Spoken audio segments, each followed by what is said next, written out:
Hey, midweek update is coming up right away, but I want to encourage you to stick around after the update where you'll see two things. One thing you'll see is the picture that we took standing out here on the front steps following the service on Sunday as we celebrated the approval of the Reconciling Ministries affiliation and said a big welcome to everyone underneath our banner here. So that's one thing. Second thing is, stick around for Fred Schneider's video in case you didn't see it on Sunday. Fred tells a great story about one of his long-term members of Hinton Avenue and his impact on Fred's life and on the life of our community. It's part of our preparation for our 100th anniversary celebration and Generosity Sunday on November the 9th. Hope you're well and stay tuned. Oh, hey friends, it's Alex Joyner, pastor of Charlottesville First United Methodist Church. And this is the midweek update. Let's dive in. So first things first, we're looking ahead to Sunday, as always. 10 a.m. on Sunday, we've got our uplifting worship service. The theme is based off of this current theme we're doing of the secret life of bees. And this week's bee is Be Merciful, based on 1 Timothy. We're going to be remembering how we've been shown mercy and thinking about how ways we can show mercy in our everyday lives. So come as you are, bring a friend, and hey, Kevin White's back. We're getting the band back together. And speaking of bands, this Thursday, tomorrow, September the 11th, it's Hymns and Pints here at Random Row, 7 o'clock. Come join our friends from Wesley Memorial as we sing our faith and share friendship, and there's even a little trivia involved. Hope to see you there.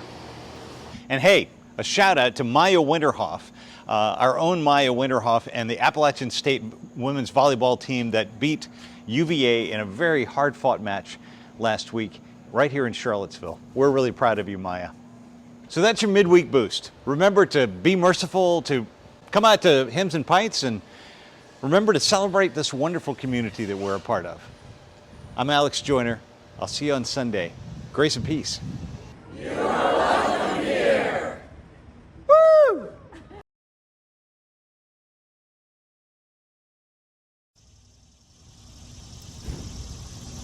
Good morning. I'm Fred Schneider. I want to let you know that we will be entertaining two big events here at the church on Sunday, November 9th. One is a celebration of Charlottesville First's 100th anniversary, looking back at a century of worship here on East Jefferson Street, as well as at Hinton Avenue, UMC. The other is our observance of Generosity Sunday, a time when we acknowledge the gifts that God has given us and pledge our financial support to the church for the coming year.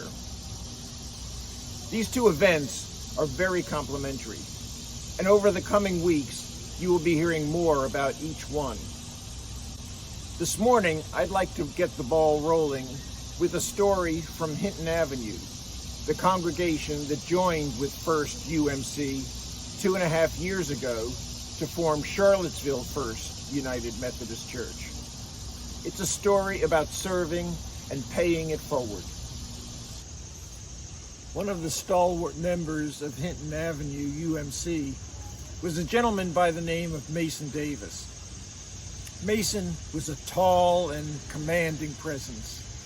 He grew up in the church, married in the church, and raised his two sons in the church. By the time I knew Mason, he had been a leader in the church for many years in the United Methodist Men's Group and as chair of the administrative board. Mason believed in serving his church and his community and wanted others to recognize the importance of doing so too. Mason apparently saw something in me that prompted him to encourage me to become more involved in the church myself. He asked me to consider taking on the leadership of the administrative board, which I wound up doing and did so for 10 years. Mason's serving didn't stop at the church doors. He also served the community as chief of one of the city's voting precincts, and he encouraged me to become involved there as well. I accepted his challenge, and ultimately, working for the city's Office of Voter Registration in several capacities for about 20 years.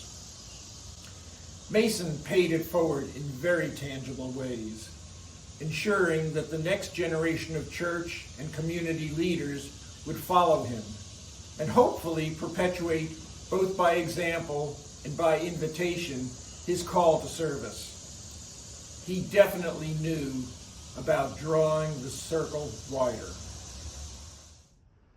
I'm sure you've heard the saying, home is where the heart is. Mason's home and his heart were very much in his church and with his church family. His life was like a beacon to many here at Hinton Avenue.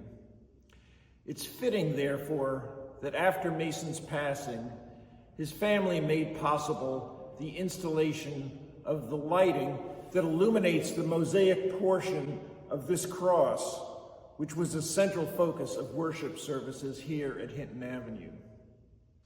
As we approach Generosity Sunday and acknowledge that the ministries we undertake to do good works at home and away need our financial support, we will hear the phrase, serving God with a grateful heart.